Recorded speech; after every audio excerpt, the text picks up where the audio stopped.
জাপানের বিপক্ষে মাঠে নামার আগেই অ্যাঞ্চেলোট্টি জানিয়েছিলেন এই ম্যাচে বেশ কয়েকজন ফুটবলারের পরীক্ষা নেবেন তিনি।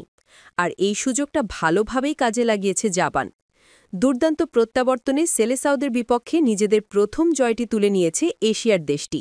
মঙ্গলবার ১৪ অক্টোবর ঘরের মাঠে ব্রাজিলকে ৩-২ গোলের ব্যবধানে হারিয়েছে জাপান। এর আগে সেলেসাওদের বিপক্ষে ৯ ম্যাচে মাঠে নামলেও জয়শূন্য ছিল জাপান। তবে দশম দেখায় ঐতিহাসিক সেই জয়ের দেখা পেল তারা।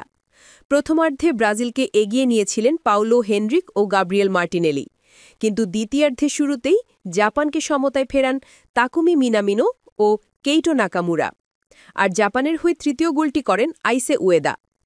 এদিন ম্যাচের শুরু থেকেই দাপটে ফুটবল খেলতে থাকে ব্রাজিল।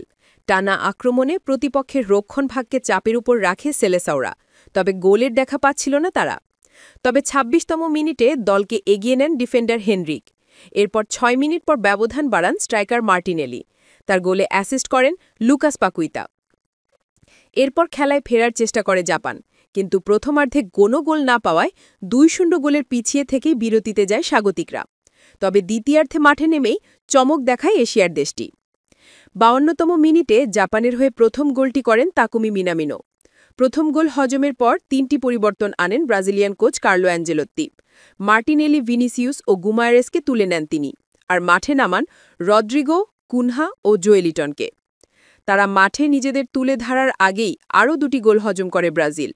৬২ মিনিটে নাকামুরা সমতায় ফেরানোর পর ৭১ মিনিটে জাপানকে লিড দেন উইডা।